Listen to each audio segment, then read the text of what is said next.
Welcome back. Episode 2 of I Tried to Be Straight, the podcast. the podcast. That's from another podcast. I stole that. Welcome back. You are still here. I talked so long, and I'm sorry. I don't know how to make my story shorter. It was what it was. It's kind of hard to condense 33 years of life into an hour. So I would you just outed my age. I would just cut yourself I don't some talk slack. about that. We don't talk about ages on here. Oh, we don't? Okay. Little Miss, 26. 28. I'm 28. 28. I know so much about you. I'm so sorry. And I knew that you just are. I look like a baby. I know. You're just so beautiful. You're Thanks. ageless. Are you hitting on me? No, I've tried for so many years to do that, and it. Am I the girl that they told you to wait for? You're gonna fix me. You better fix me. You better. So this podcast is over. I'm in love with Susie. We're straight now. Yes, we're fully straight. And the podcast is a love over. podcast. Conversion therapy work for me? It's been a busy week, and we're in love with each other now, and it's over. Podcast is and we done. got matching shoes to prove we got it. The matching, I didn't even mean to do that. Wow. Mine are dirtier. White sneakers are supposed to be a little dirty, I've heard. I don't know. So. I like this look. Also, your shoes are tiny. I know. I have tiny feet. You're a tiny, tiny, cute, ageless person. And you're beautiful. I've never been described that way. Cool. Can I just say how happy I am that you're talking today and not me? I'm stoked to share my story. Good. I don't really share it very often, so I'm a little nervous. Well, you're newer to being out, right? How long has it been now? It's been 2 years now. Yeah. Okay, so we're about 2.5. the same. Yeah. We're actually about exactly the same. I think we are. Yeah. You didn't do it to 1 million people on TikTok, though. I did not. So No. This is your first televised outing event. Yes, this is a public. This is a press conference. This is the difference between like bi girls and gay guys. Gay guys have to do it to everybody, and everybody has to see it because we love attention. Whereas you're like, I'm just gonna do this for myself, like a normal person. This was definitely a self-discovery process. I pulled you out on here and said, Yeah. hey, make it public. We went on a bike ride. Yeah. And that's where the podcast came about. Yeah. I'd been thinking about it, found like maybe the perfect co-host, and I offered it up, and I was pretty surprised that you were like that down. I was stoked. Okay, so what you don't know is a week before that, I had met with my mentor, and I was telling her basically how I felt like my voice had been stripped of me and I didn't have a voice. And she said to me, I wonder if there's a way that you could express yourself and find your voice again. Enter Nate Peters on his little bike and his little... I love to talk. I love to use my voice. Yeah. And as soon as you said it, I thought back to that conversation I had with my mentor, and I was like, I think this is it. And so it's crazy. Yeah. So you're saying it was fate? It was fate. I think it was meant to be. We can say it's a God thing. I haven't said like it's a God thing like I used to. It's a God thing. Much. Maybe it's a God thing. It's a God thing. We're still Christians, guys. We say it's a God thing. It is. Yeah. We're gay and we say it's a God thing. And we're in love with each other. And let's not forget. Cheers. Cheers to that. This is getting weird, but I love it. Should we dive into it? Are you ready to dive into it? I think I'm ready. This is not about me. And I know what you're thinking. Nate, you never let anyone else have attention. This is about you. And I'm thinking the same thing. We're on that. But this time it's going to be about you. And that's fine. I know that you're not as selfish as you're making yourself out to be. I'm actually like low-key an introvert, and I do enjoy attention, but I also am really like self-critical and all this. So like, this is actually a challenge for me. It's stretching. I like talking, but I also am pretty like a perfectionist and self-introspective and dealing with a lot of like past self-hatred. So no, you are very correct. I am so happy to not have attention. It's all you, baby. All right. I'll dive right in. Childhood, where it all starts. The best, right? The best of times, the worst of times. The armpit of life. The armpit of our lives. Some people had good ones. Yeah. So I grew up in, I'll tell you my family structure. It was my mom, dad, and my sister, who is the middle kid. I'm the oldest. And then my little brother. So we grew up Mexican household, immigrant household, and my parents were Catholic. But more in like the cultural sense of it. So we didn't really go to Catholic church. I remember going when my grandparents would visit, and my grandma would be like, what church are you guys going to? So I literally remember my dad pulling out the Yelp, like the big, not the Yelp, the big, oh my gosh, thick, like the yellow pages? Yeah, it like the thick like one. Yelp from 1998 or whatever. Literally. Yeah. And he like going through like trying to find a Mexican Catholic church so that we could go to church. Oh no. So he just like pretended. He found a church and was like, this is the church we're going to. Yeah. So like we all got dragged to church, and I remember thinking it was pretty boring, and I was just like, I don't get it. But I was pretty young, and so I just didn't get it. I do remember being pretty young, and even though I didn't get the church aspect of it, I did feel a connection with God. And I think we both have the similarity that we're just kind of more fearful people. Yep. Cautious. Yeah. If you're into the Enneagram. Enneagram 6s. Both 6. We're the same. Yeah, we are. And yeah, I don't like go full in on the Enneagram thing, but like there's some things I'm like, yeah, this is pretty, me. And the 6 thing, yeah. It's pretty spot on. We're cautious. Yeah. So I remember being scared at night, thinking a burglar's going to come in, and my first reaction to that was not to go to my parents, but to pray to God. And so I do remember having that instinctual connection with God. And so just growing up, my family went through some hard stuff when I was in high school. So my friend ended up inviting my sister and I to a Christian church, her youth group. And I remember we went for 2 reasons. The first one was to get out of the house because it was such a mess at home. And the second one was because they had free pizza and the Arizona tea, the big cans. The like iced tea that's like so sweet. And it just hit so different at church. Good. It was definitely like prayed over, so it it hit holy different. Tea. Yeah. So sanctified. We would go to church, and that's kind of where I got introduced to Christianity. My parents ended up moving to Mexico for a few different reasons, but they ended up going, and my sister and I, it was just a hard time. And so, yeah. Well, how old were you when your parents moved down? Yeah, I was 15. So that's pretty wild to have your parents move away at 15. Yeah, it was crazy. So my sister and I ended up going down there with them for about a year, and it was just hard. I was connected with God at that point. I had given my life to God right before I had moved to Mexico at Hume Lake. And classic. Hume Lake. If you're Californian, you know Hume Lake. So I had given my life to God. I went down to Mexico, and I got connected with a church down there. And my Spanish at this point is horrific. It's like not good. And so no bueno. No bueno. And so I went down there, I found a youth group, and I would just sit there and they would talk about the Bible. And I remember I think that year I connected with God in a deeper sense than I ever have. It was just a hard time. Mm-hmm. So I really just clung on to him. And I remember going to church and just feeling like this is so where I'm meant to be, even though I felt so out of place, like surrounded by people who spoke a different language than I did, very different walks of life. My family was going through a lot of stuff, but I just knew that I was meant to be there. Wow. And I ended up moving back to the States, and my youth pastor and his wife ended up opening their doors up to me, and I lived with them through my senior year of high school. So I was deeply involved. I felt like a pastor's kid in some sense, like nice. A pseudo pastor's kid. And I just I got to see what it was like to live in a Christian household, and it was just a very different vibe than what I had grown up in. And I loved it. I lived with them for a few years, graduated high school, went to college, got connected to an internship program in California, and I ended up working at that church for a few years. Yeah. Yep. Crazy stuff. Church, work life. If you know. The internship to working at a church pipeline. Yeah. Insanity. Yeah. No, you will work for the church eventually. That's what you're doing. And so when I was a kid, my first probably instinct of I think I might be gay was I was a tomboy. So I was wearing these like longer shorts, and I remember feeling so cool in them. Like I was just like, I'm like a cool kid.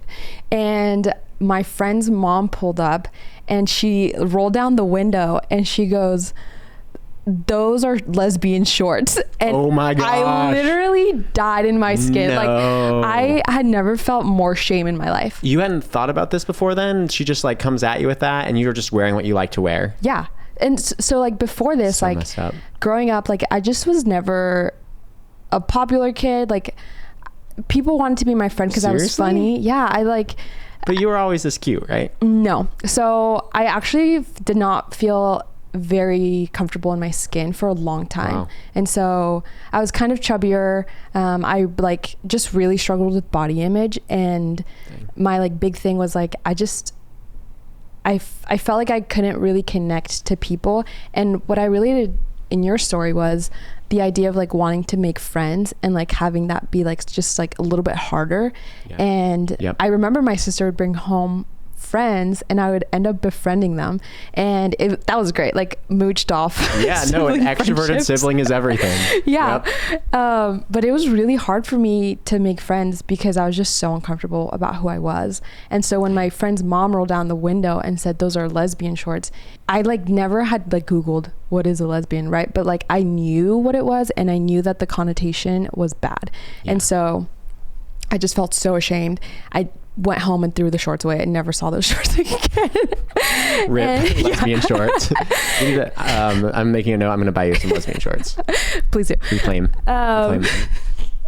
And so that was the first instance. And then the second instance was at a pool party that we had, and we had friends come over, and this older girl came to our pool party, and she was like a junior in high school, and we were freshman or something.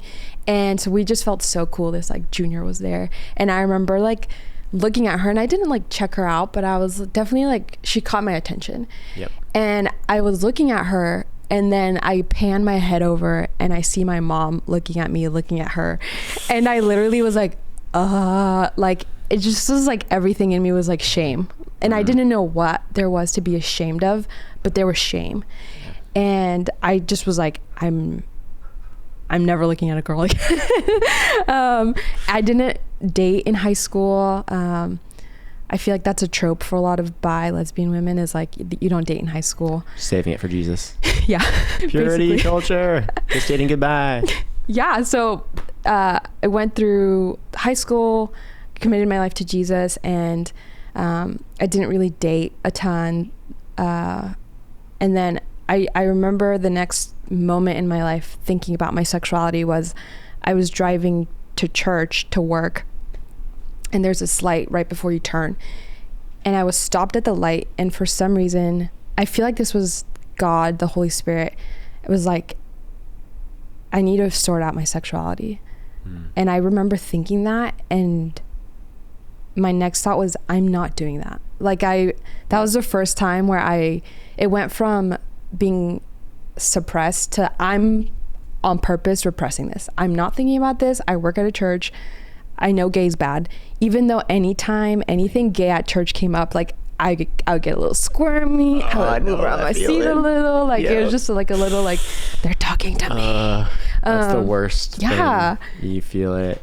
Mm-hmm. I turn in, I go to staff meeting. I don't think about that for 2 more years until my last year at working at that church, where it just kept coming up more, and I couldn't stop thinking about it. I couldn't stop denying it. And it wasn't even like I was like lusting, quotation. Like I was lusting or looking at things.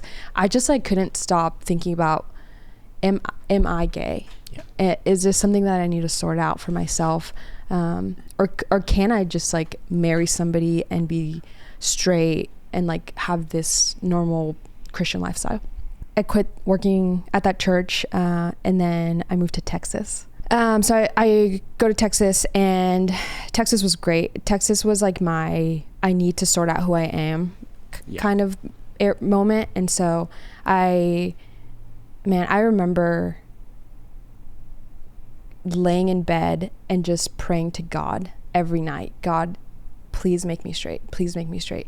And I have journals. I think I told you about this. I'm moving, and I recently found a backpack full of journals. And every journal I was reading through it is, God, I cannot be gay. I cannot be gay. I cannot be gay. God, take this away. Like verses written out. All the things, like verses I was memorizing, sin, lust, like all the things. And I just felt so tormented because I couldn't talk to anybody about it. I felt like I couldn't talk to my friends about it. I couldn't talk to my pastors about it. I couldn't talk to my mentors about it. And it was suffocating. Yeah. And so in Texas, I had a moment where I was like, I cannot keep doing this. Like, it was getting exhausting, and my friends kind of knew that I was like struggling with this, and I had let them in.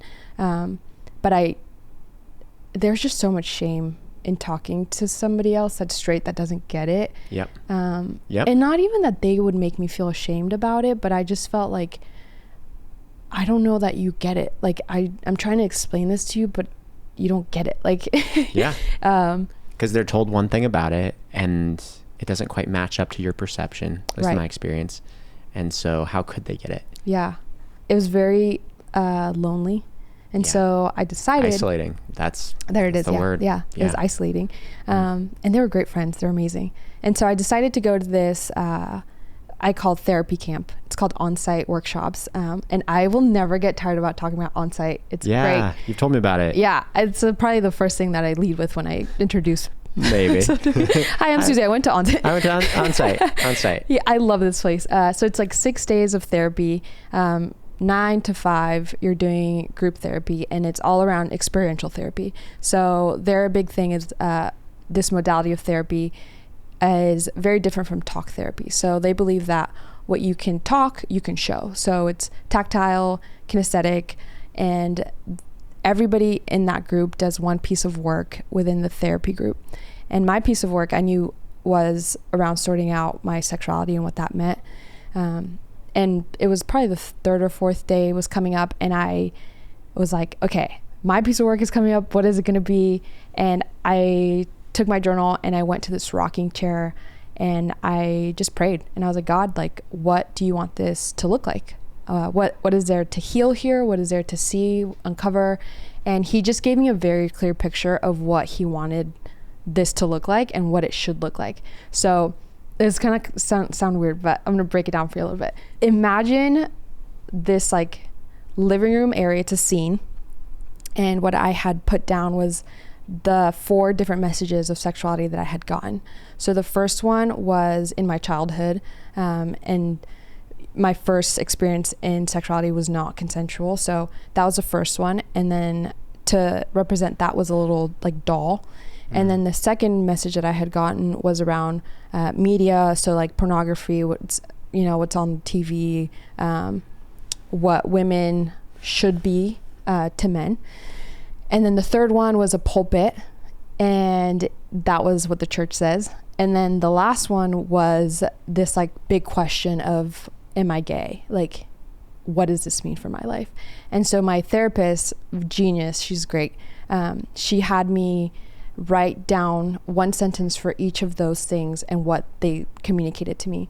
So I ended up with these like 4 different statements, and she held my hand and she was like, okay, we're going to walk back and forth between this side of the carpet to this side of the carpet.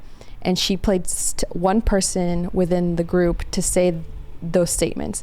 So I would walk past the pulpit, and the person who was standing there would read, being gay is bad, or your sexuality is bad. It was very heavy.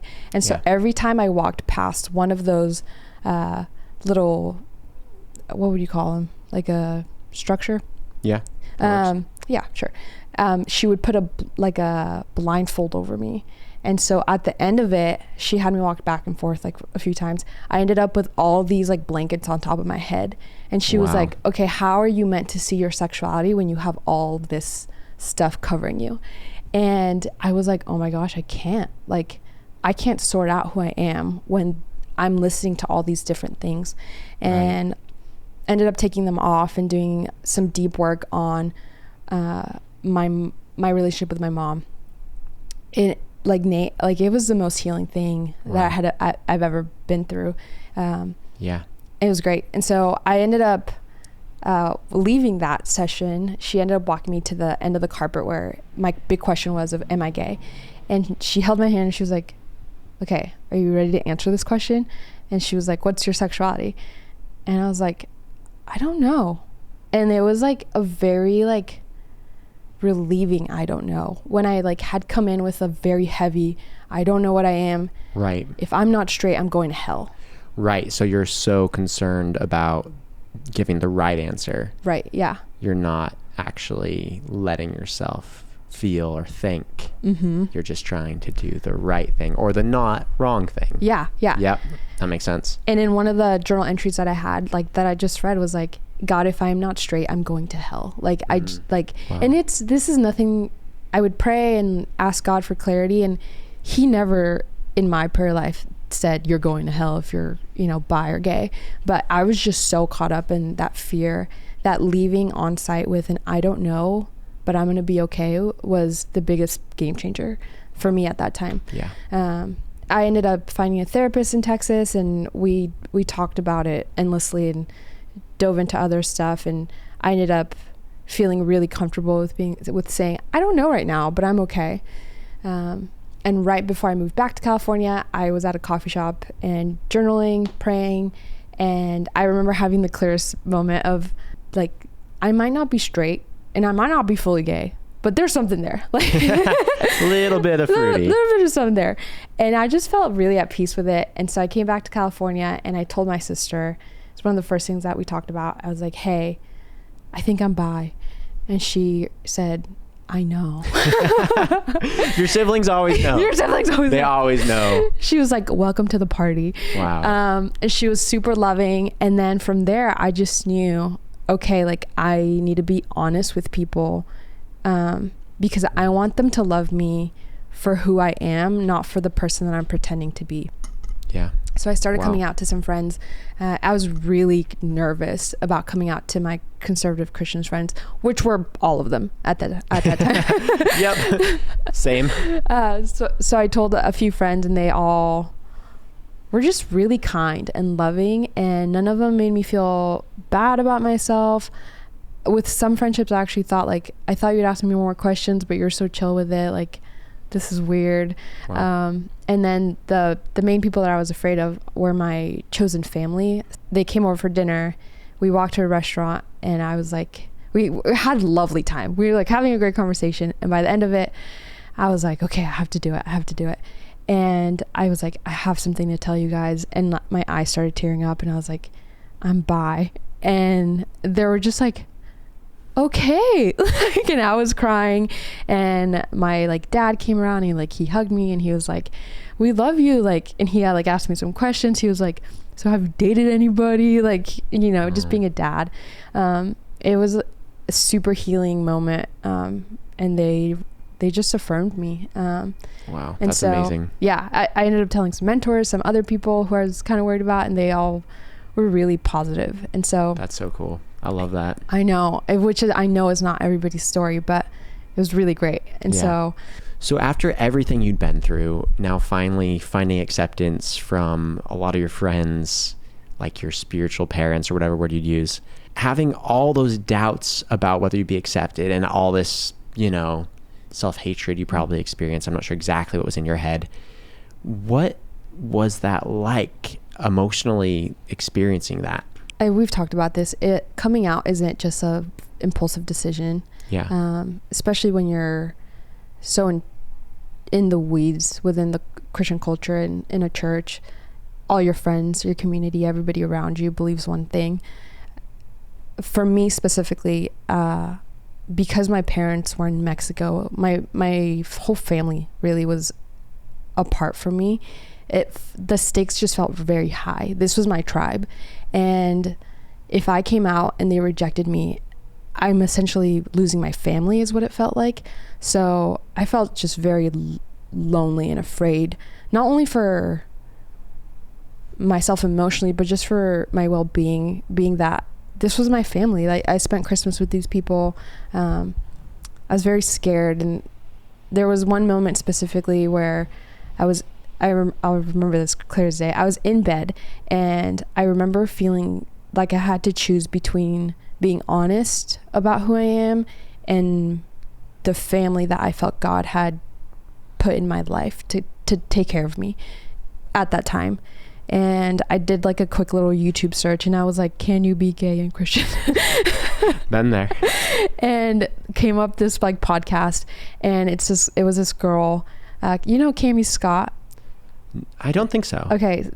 Cammie Scott and her girlfriend were doing this. Oh, you showed me this. You showed me this. Yes. This podcast. And they're talking about being gay and coming out. And I remember feeling so like, oh my gosh, there's like somebody else out there, and like they're okay, and I fell asleep listening to that podcast for like a week. Like I would just turn it on at night and be like, and try to muster up the courage to be honest to even one person. But it was a very lonely experience. I was very depressed for a long time, which I think is what led to going on-site and taking some more like drastic measures to figuring this out, because it was starting to not only affect me but affect the people around me, and it was starting to affect my just day-to-day and my walk with God. It was just like a lot was happening, and now having come out of it, it's hard when you're hiding things for so long and trying to fix things behind the scenes to then come out and be fully honest about everything. And I had a conversation with my chosen mom pretty recently, actually, where I was like, hey, I have like a really hard question to ask you, and I don't know how it's gonna land, but here we go. And I just told her, I want you guys to be at my wedding, and I'm curious if you guys want to be at my wedding too. Like if I were to marry a woman, like what would happen? Wow. And it was a very scary question to ask, and I just felt like I was crying a lot, but I told her on the lead up to that, I don't want to hide things from you guys. I don't want to feel ashamed about saying like, hey, I went on a date with this girl, or like, I'm doing this with these gay friends. And I was like, I don't want to hide my life from you guys because I love you so much. And I want you to be a part of it. And she just, and I'm sure a lot of people listening to this might experience this at one point, but she said, Susie, we love you. We want to be at your wedding. We might not agree that this is God's best for your life, but we love you regardless. And to some people, I think, you might hear it and say, that's complete rejection. Like they're rejecting you as a person. And I'm sure for some people that might be true, but for me personally, the way I heard it was, these people have chosen to be in my life, and I have chosen for them to be in my life. So I understand that we have different opinions in this, and we have different beliefs, and I love them. It's not a but, it's and I love them, and they love me too.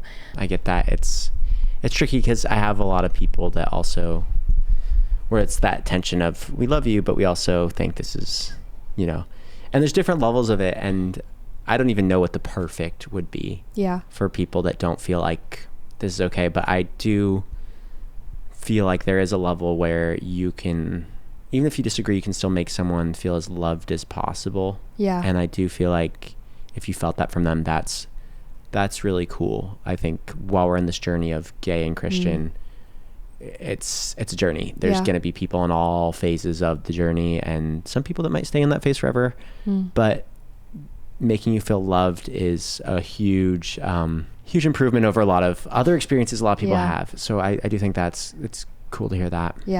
Through all of that, so you were going through a lot of stress, pain over this journey, and even though you weren't necessarily, figuring out dating as much as just figuring out who you were, you feel like this was just, your identity was a huge part of being happy, being healthy, like not figuring that out. And I feel the same, like actually figuring out your identity was key to you accepting yourself. And I think that goes into more of the healing journey, because like you, I had that same question of, am I good or am I bad?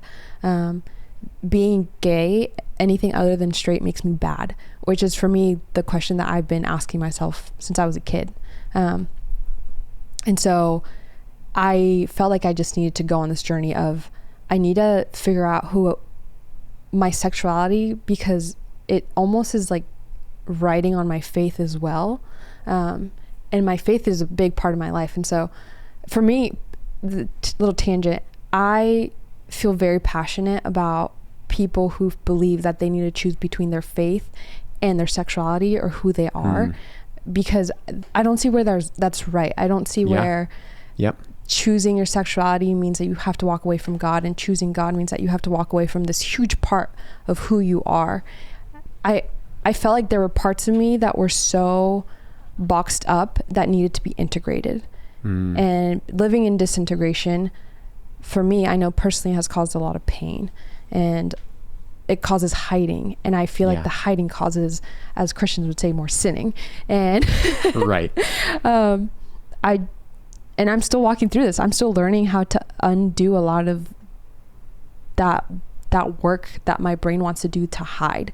I don't want to hide, which is, I think, one of the cool things about this podcast is we're coming to it honestly saying, hey, we don't know everything, but we're here to learn, we're here to share, and we want to create a space for people to feel like they can be seen, they can be messy. Like, you can bring your emotion of, I want to be gay and be out and be honest, and I love God and I love the church and I love my parents who don't agree with me. There are all these things that we feel like we need to separate and box out in order to be this right thing, when it's not about how wrong you are. Let's look at how right you are. Let's look at how God made you to be. Let's look at the gifts that you have intrinsically in you, that are going to lead to great work in both the kingdom and just your personal life. Yeah, that's a lot of church speak, I think, but no, but this is your journey. And so this is what you realize in this phase when you are, talking to your chosen family and going through all this. You were taking back this piece of yourself. You were accepting this part of yourself. You were learning to love yourself fully. Yeah. And getting the confirmation of that, finally accepting yourself, getting therapy, going through all this. Not only did you find your sexuality, but you kind of found out how to love yourself and all of that. And like, even though it wasn't just all about dating, like, you're not just desperate to date somebody, to find this piece of yourself, you had to dig into your sexuality. And you'd say you didn't feel like you could fully accept yourself until you accepted this piece. Yeah. And if we're like going back and I'm looking through those journals, I felt very distant from God. Yeah. And it wasn't God making the distance. It was me making the distance, being like, oh my gosh, like I truly felt like the floor underneath me was going to like cave in, and I was going to fall into the pit of hell. And it gets a little toasty in church. You get a little weird. The conviction of the Lord, or is God a guilt person? Because I couldn't separate who I was and who I was becoming and my relationship with God. So through all of that, all your experience, and then, kind of coming to a good place, what kind of was the next piece of your story? Yeah, so I was recently part of a religious group and was publicly outed. A lot of shame that happened. So you were part of this community, and there was just, someone felt the need to expose you. Yeah, I mean, a lot of exposing happened, but it definitely, collateral for me was that my sexuality ended up coming out. And you're at a pretty good place at this point, and now. I mean, it was messy, but I would say I was at a better headspace about who I was. Yeah. And it was hard. It was hard to be exposed in a way where you have no control over what's being said about you. Yeah. It was hard to walk through losing friendships, and not some related to sexuality, and then others just related to the mess that this caused. It was hard to be kicked out of a tribe that you loved. It made me reconsider who I was so confident about who I was. It made me reconsider my sexuality. When I reached out to you, I had been thinking about going to conversion therapy, because of I don't think I did tell you that. Wow. It caused a lot of shame within me, and you run into people from that group and they just look at you differently. And you kind of wonder, have my thoughts that I am so wrong, was that right? And now all these people are seeing that I'm bad, because there's more context to this story, but we don't need to get into the context. We won't get into that. Private. And from that, I went back to therapy. Hey, that's my move too. Yeah, and unpacked there. There was a specific label that kind of got put on me. It was like a Jezebel sort of label. And yeah, just from who I know I am, I'm like, man, I don't see that in myself. But do people, am I this? Am I bad? And from unpacking that, I just realized I'm not that. I'm not Jezebel. I'm not this bad thing that people think I am because of my sexuality. There are things that I deeply regret that happened, and just, wish you could go back and change. You can't. You have to walk through it, and the only way through is through. But there's just a lot of shame in being exposed publicly in that way, and being shunned by people that you care about. There's details we don't need to get into because, and there's details in my life I don't always share because there's still relationships we hold that we want to keep, and so I appreciate that, you're sharing that, but I'm glad you're not going to detail that you're, not wanting to. So essentially you went through your whole story, you finally got ownership over your identity, and then got hit really hard by some Christian people that thought you were wrong and this and that, and then you had to kind of go through it all over again and reassess, because that stuff just doesn't go away overnight. No. Yeah. And it's really hard when people are coming at you and think you being gay is a sin. Like, not only do you have to process through all this and own that with you and God and own your journey, but then you have all these people reflecting all these fears you've had for all these years back at you. Yeah. That's insanely difficult. So I don't want to pull more out of the story, because I know that, there's some personal details here that you're, not at the place to share yet. But going through that, you feel like you were able to reconnect with God after and get back to a place of feeling confident in who you are. Yeah. Yeah. So, I met with my mentor, and I told her I don't want anything to do with the God that they're worshiping. I want nothing to do with that. I know I was pretty adamant. I was like, I think I'm done with this like Christian thing that all of y'all are speaking about. Yeah. And she, in passing, just said, don't let someone's actions reframe your faith and your relationship with God. And she just said it in passing, and I say it now, and I'm like, there's nothing crazy about it, but it just really it stuck to me, and I realized I have a deep relationship with God that nobody has been able to separate me from. I believe in the church. I believe that is God's plan A. It is not always great because people are involved. It's not always accepting. It's very awkward to go to church and have people talk about how being gay is wrong, and then I'm sitting there like, I should find another church. And then it's crazy. It's a crazy thing. I know that God speaks to me. I know that God is going to use this podcast to reach somebody out there who's feeling so lonely and ashamed right now, and thinks that they are the worst person ever for questioning their sexuality.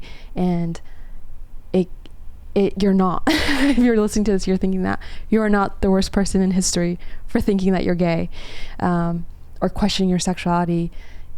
It is a crazy idea to think that you're the only one out there. And I know it feels like it, but there are more people, and you're not alone. Thank you for sharing your story. I know it's vulnerable, and I think both of our stories are still ongoing. Yeah. I think part of the fun thing about doing this right now, when we're both still pretty fresh and still processing some of this, is that we get to keep learning together. Yeah. And I think there's still a huge part of our story, our journey with our faith, and our journey with our sexuality still to come. But thanks for sharing, Raul. Yours is still pretty raw. Yeah. Still pretty vulnerable. It's ongoing. Something else you want to say? It's cool to record this because I'm curious to see in like 3-5 years, like listening back, what it's going to be like. Yeah. Just because I remember being in bed questioning my sexuality, and there's no way in hell that I would have ever thought like we're going to be sitting here talking about coming out in the church. Like what? That's crazy. So I don't know. We're just all works in progress, and it's cool. It's cool to be a part of. It's cool to be a part of. Well, I'm really glad you're a part of it. I think yeah, I think you're like the right person for this, and I'm excited to do this with you. I think it's gonna be fun. I think if you can relate to her story, I think, you know, you can reach out. Well, you can reach us on Instagram or whatever. You find a way. Track me down. I'll find a way. It'll be in the show notes. But I think there's a lot to be learned from your story, and even from our stories coming in the future. So thank you for sharing, and thank you for doing this with me. I appreciate it. Anytime. Should I do the voice again? Yeah, I think you should close it out. Thank you for joining the I Tried to Be Straight podcast Dun, dun, dun. with Susie and Nate. Boom, boom. Come back next time, and we're going to talk about something. That voice wasn't even that much of a voice. I just did my basic voice. You just did your deep voice. Okay, next time it's going to be better. All right. Nate and Susie out. Bye. Bye.